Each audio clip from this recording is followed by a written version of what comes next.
Hello everyone, good evening and welcome to our Louise self-healing class. And it's always a great delight to have you all join us for any of our meetings, and it's been really beautiful at the center today. And this is First Center for Spiritual Living, and we are 204 West 84th Street, and this is our self-healing class where we will come to learn how to do the work in consciousness. And before we go into what we have planned for all of us today, I'd like us to open up with an affirmative prayer. And I see Reverend Robert at the upper right-hand corner. Hello, Reverend Robert. Good evening.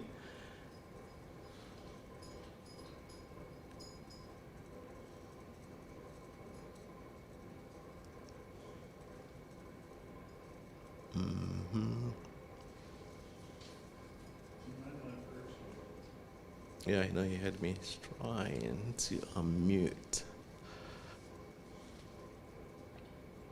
Okay. I'm sure you're muted now, Reverend Robert.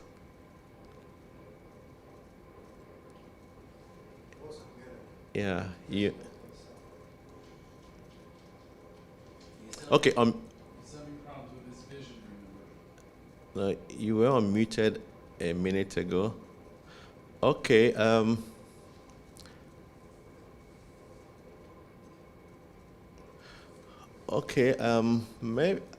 maybe if there's a little lull, let me call on Celia then for the opening affirmative prayer. Hello, Celia. Hello, James. Hi. How are you doing? Hi. Good. I'm doing okay. All right. Can you hear me? Yes, I can hear you. Please, could you open us up with an affirmative prayer? Okay. Thank you. Right now at this gathering, we are together knowing, recognizing one power and presence for good, everywhere present, all powerful, transcending time and space, all knowing, and its activity is finding new expression by means of each and every one attending this meeting right here and right now, and also by the goodwill and caring thoughts of all those who appreciate the benefits of self-healing and of this lesson together. So in the awareness of one mind and the awareness of the connectedness of each and every one to that one mind, each one knows that a power and presence for good is emanating through this meeting this evening. New ideas are expressing, new possibilities are opening up, and each and every one in a unique way is tapping into that power to heal from within, that power to know in consciousness that all is well, that there is an activity that's ever proclaiming health and freedom, joy, beauty, light, love, intelligence, and wisdom in every particle of being. And in that knowledge, in that awareness, we are open and receptive to new possibilities right here, right now. We appreciate the moment, each and every moment we are spending together, and knowing that the action of good is unfolding on the behalf of all of us and the entire universe. I now release this treatment unto the law, therein gratitude and appreciation, knowing that my word is heard and responded to and is demonstrated beautifully by means of all who are together right now. And so it is. And so it is. Thank you so much, Celia. Welcome back again, everyone. This is First Center for Spiritual Living, and we have a mission to transform lives for empowered living. Tonight, it's our Louise Hay Self-Healing class, and before I invite Dr. Greg for the lesson, I'd like to run quickly through some announcements.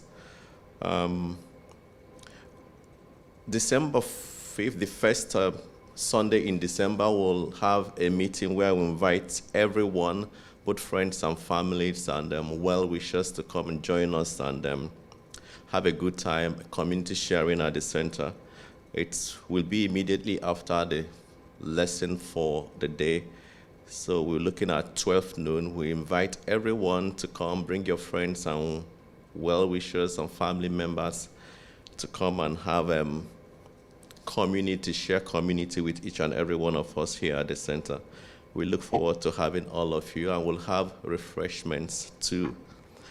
And we have a class that is, we just have one more week for the class to end, the Principles of Successful Living. It will have the last one next week, Wednesday, 3 to 5 p.m. We have a spiritual group that is going on entitled Spiritual Uplift for Caregivers. It's from 5:30 to 6:30 on Wednesday evening too. Then we'll also want to appreciate and thank all those that have been supporting the center. And if you'd like to support the center, we have a link in the chat room. It's pretty easy to follow the directions and support us with the work we are doing. We've also we lost one of our dear senior pastors, Reverend Joyce Jackson, and there's a tweaking of the dates, and November it's been shifted to December 12th, when we'll have a tribute for her, and it will be entitled In Her Words, and it will be at 1 p.m. And we want to come together and celebrate her legacy. And we have 2 more classes that will not fix the dates that will be coming up soon. It's titled This Thing Called You, and the second one is Igniting Your Life with Bible Wisdom. As soon as we come up with the dates when these classes will hold, we'll ensure that we'll let everyone know about it. And I'll invite Dr. Greg down for the lesson, and it's entitled Invitation to Love. Dr. Greg.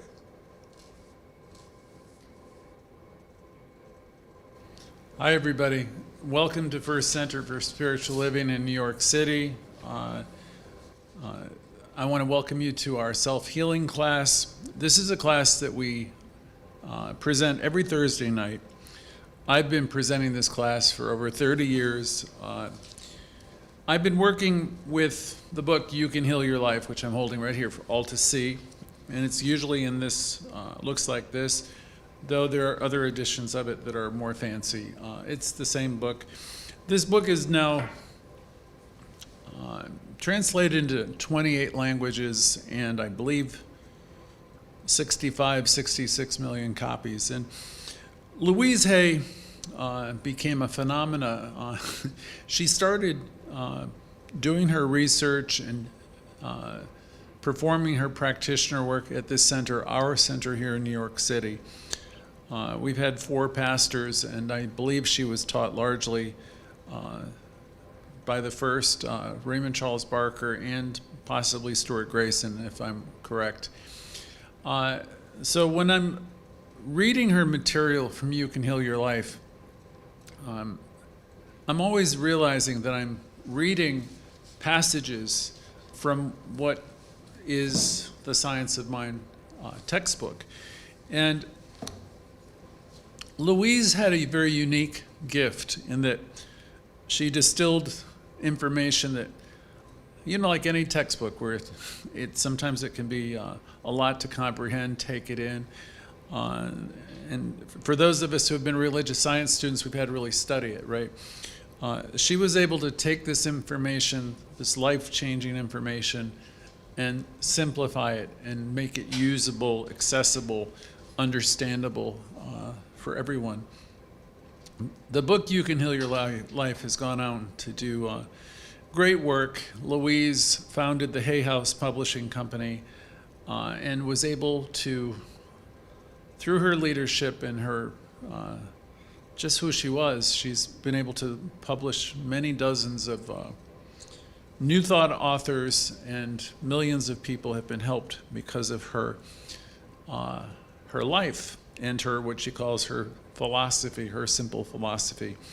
So this evening, I want to go over some of the basic things, because I realized last week we had a lot of new people on our extended calls on Instagram and YouTube and Facebook.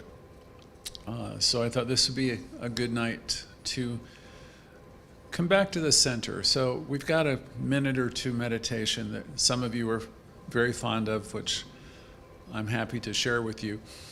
And it starts out, deep at the center of my being, there is an infinite well of love.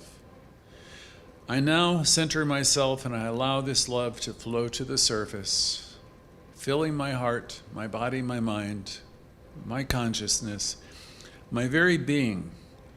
And I let it radiate out from me in all directions, and I know that it returns to me multiplied. The more of this love that I give, I use, the more I realize I have to give. The supply is endless. The use of this energy, this love, makes me feel good. As I use it, I know it's an expression of my inner joy. I love myself. Therefore, I'm learning to take better care of myself. I'm lovingly feeding my body better foods, more nourishing foods. I'm taking greater care of my body. I'm noticing and drinking better beverages, more water, less junk. As I lovingly nourish my body, it lovingly responds to me with health and vibrant energy. I love myself, therefore I provide for myself a comfortable home, an apartment or dwelling where it's a pleasure for me to live and be.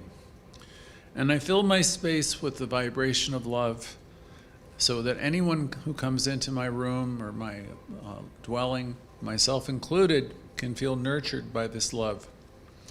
I love myself, therefore I work at my job or where I give or I volunteer. I work doing something that I really enjoy.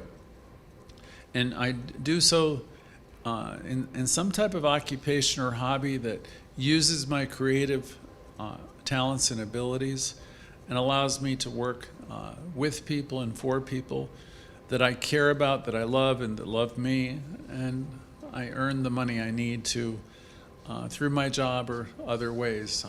I know I'm supplied and supported.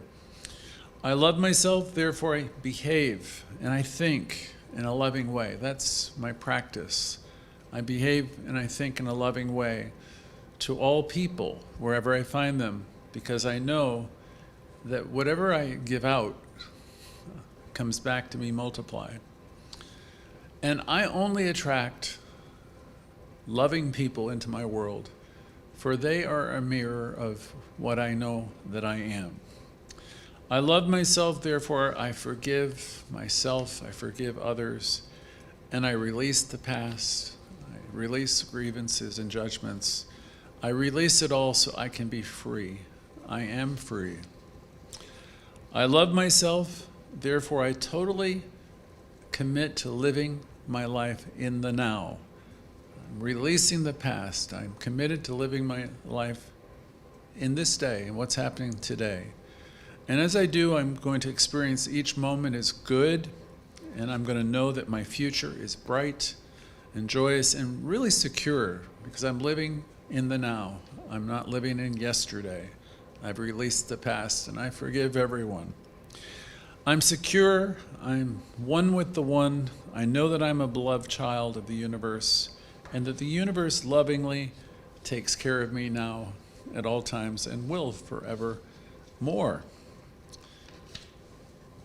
And that ends the meditation, and so it is.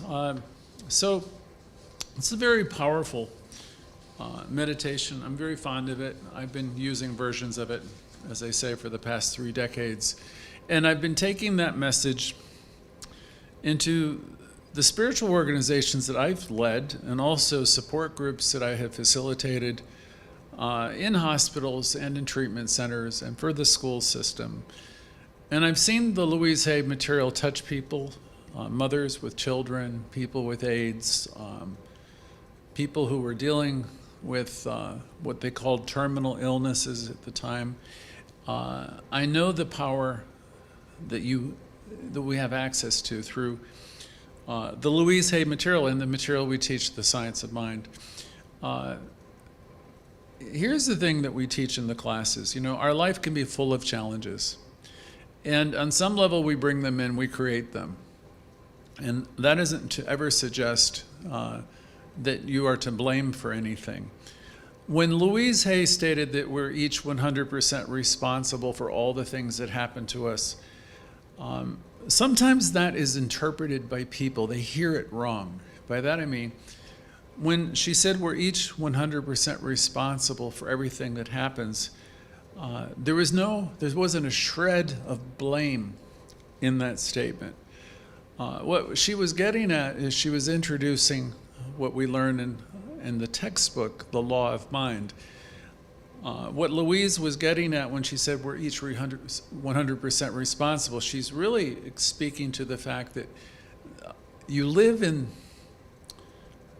this energy that responds to you, right? It responds to what it is that you think and what you feel, and you think and you feel. And like the movie The Secret introduced a decade or so back, probably longer, it's depicted with the big genie. Your wish is my command. So the universe is always mirroring back to us our thoughts, our thinking, and our feelings. And so Louise Hay knew, because she was a student of this great teaching that I'm a part of here at the Center in New York. She knew what Ernest Holmes taught, and Ernest taught that there was power available to each and every one of us. And he said, and you can use it. So Louise was introducing a whole generation of people to the idea that you have power and you're not stuck. Though you might feel like you're stuck, you may feel like you're in a terrible situation, and you know what they are, right? It could be anything. It could be your job, it could be a relationship, it could be a health issue, it could be a money issue. As many people as there are, you could list the problems that people have. And Louise, she was what I have done. She has worked with people, a lot of people, and she's listened to a lot of people. And you listen, and it's kind of humbling in a way, because people really are suffering in a lot of instances, and oftentimes they're looking for someone to fix them and save them, help them in some way. And what Louise Hay knows, and what we know in this teaching, is that this healing is definitely possible, first of all. And the conditions that are in your life, whatever they are, the conditions don't have this thing called consciousness, okay? That's a funny kind of word. The conditions don't have consciousness. You, everybody on this call and the extended call, all of you have consciousness. And so I'm going to hope you can understand this a little bit better tonight. My consciousness is the thing that is reflected in my life. The sum total of my knowing, my self-esteem, whether it's good or bad, the sum total of everything I know and I'm aware of, both consciously and subconsciously, is reflected in my life. So there isn't any goodness to it or any badness to it. It's just the way the law works. You've heard, the younger generations have all heard of the law of attraction. Another generation would know of the law of mind. Another group would know of the law of correspondence. It's all the same idea. Whatever is playing inside of me, in terms of my thoughts, they're going round and round and round and round. The thoughts that I obsess over and I get worried about, whatever is going on within me it's represented in my day-to-day living. Most people are living their life backwards from a metaphysical standpoint. As you enter into a teaching like ours, or you get more deeply involved in Louise Hay's work, you'll come to understand that the things that most people are talking about, meaning the externals, what's in their bank account, what people are doing to you, and when the conversations are all about the externals, you'll come to know in this teaching that you're doing it backwards. And you might say, but everybody does this, and you're right. The world at large, the mass thinking out there is very much an externalized thing. It's like everyone is in reaction to everyone else. It is the way it is. And as you enter into a teaching like this, it's a journey. It's a spiritual journey. It's been described as the journey without a distance, because the journey is an internal one. The journey is one where you take that pointing finger that used to go towards, the husband, the girlfriend, the boyfriend, the boss, the economy, the president, the politics, the this, and where we have lots of opinions and blame and all of that. And you retract that finger. And what happens in this teaching is you observe, you notice, and people are where they are, right? And you are where you are. And you realize, if I want my life to change, if I want to heal my life, and if I know that I'm responsible for my life, then I'm going to understand that this process is going to be an internal one. And what it's going to be is it's going to be about messaging to myself. Most Thursdays, if not every Thursday, I ask the question, what it's like being you. And it's never for me to get personal with the audience. But the question's really an important question, because if you think about yourself, I know if I'm a happy person. I know if my week is going well. I know if my conversation has been up. And I know if it's been joyous. And I know if it's been tough. And I know if I've been tough on myself. And as you utilize the book, You Can Heal Your Life, and all the exercises that we talk about from week to week, each and every one is an opportunity for you to reflect upon, what has it been like, this past few days? Because that is going to be the best indicator for you. It's like a barometer, which measures barometric pressure. Your conversation, your dialogue, the feeling of it, whether it's life-giving or whether it's up or down, is really the best indication of how things are going to be going for you going forward. I've been in this teaching for many, many years, and one of my great teachers, well, there's been two ideas. The notion here is that each of us are writing our own script. Okay, so maybe we've written a couple of chapters of our book. The way we might have thought about it in times gone past is we might have framed everything in terms of what our parents did, in terms of what happened, in terms of how we were growing up, in terms of what people have done to us, and that's fine if that's what you've done. But as you come into a teaching like this, all that comes to somewhat of a stop, because we don't want to language ourselves as a victim in any way. There's another great saying from another book, I am not a victim of the world I see. So you don't want to be a victim, you want to be victorious, right? You want to have dominion over your own life. We recognize here, if we're responsible for our experiences, is what Louise Hay said, then if we are responsible, then we want to learn how to do things differently. Ernest Holmes, who again wrote the textbook, who was the teacher essentially to Louise Hay, would say there's power, infinite power available to you, and you can use it.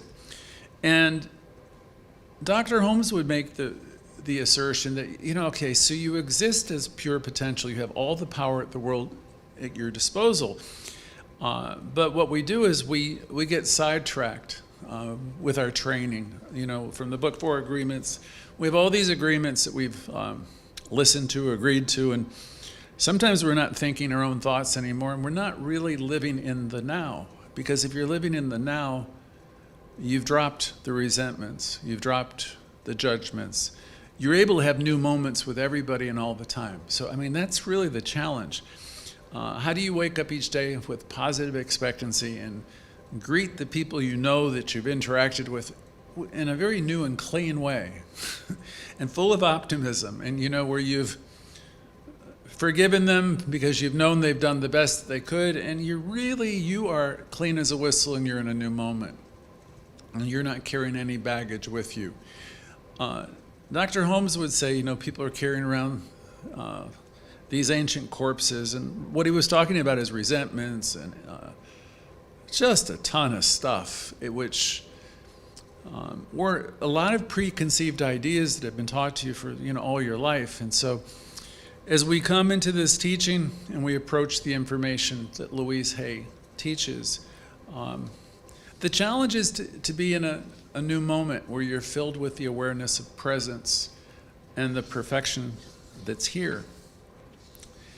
And in the very beginning of Louise Hay's book, I've taught many classes with just that one page when it was points of her philosophy, knowing again that these are points of the classes that we teach here.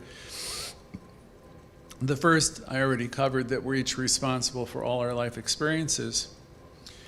The next is something that I have alluded to already tonight. Every thought that we're thinking is creating our future. So if you're learning to get involved in this teaching, you're really trying to lift yourself out of the muckety-muck and out of the reactive thinking, the mass thinking, which is what most people in the world do.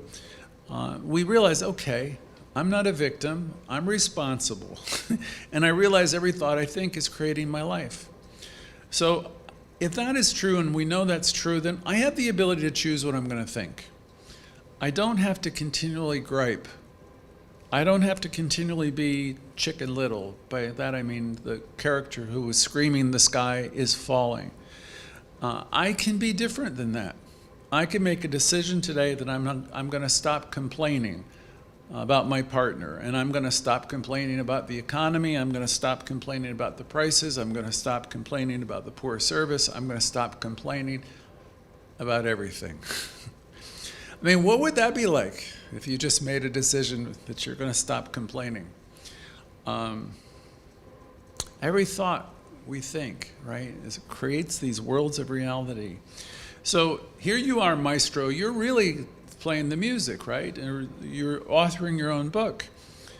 And you have the ability to write the greatest story that's ever told. And you might say, but my God, I've lost, and I've done this, and I've done that, and I have sinned, or I have done 1,000 things, and all that might be true on your journey or in your journey, while you have been learning.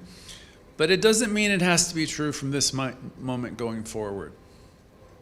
From an old 12-step program adage, it's never too late to turn your day around. Even if you've been miserable all day long, all week long, even if you've been reactive to everything and everyone, you make a new beginning. Because,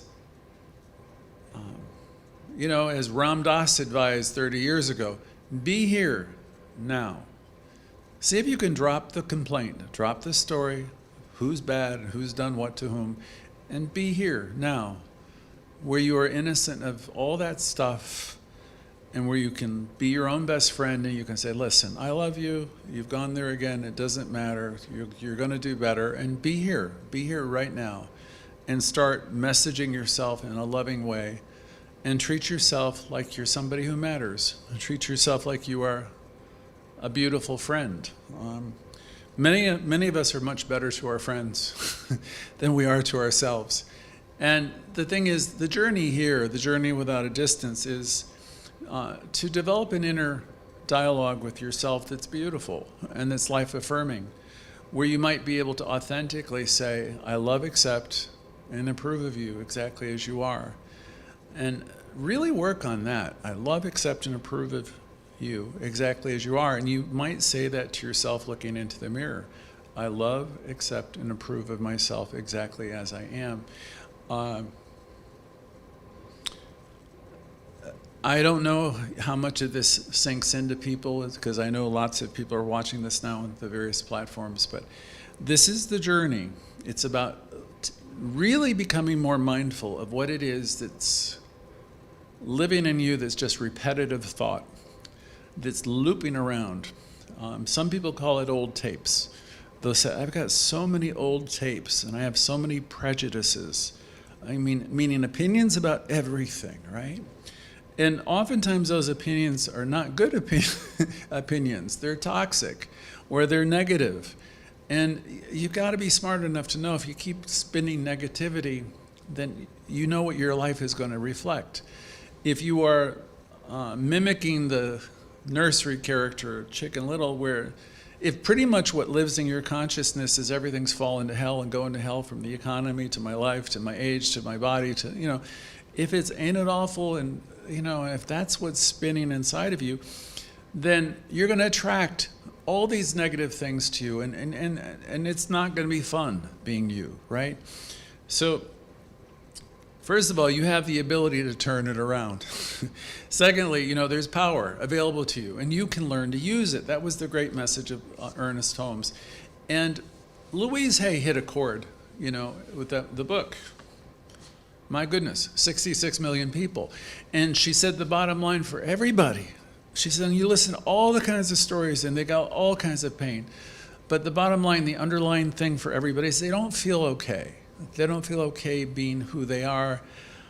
They have guilt, they have shame, they have a lot of regret. There's been suffering. They regret the fact they've stayed in bad things for too long, and they regret the loss of time. And so here we are today on this beautiful Thursday night, and we're in a new moment. And that's what this teaching always offers us, the ability to remember. From Louise Hay's work in some of the songbooks, remembering and forgetting. It's the game that we play.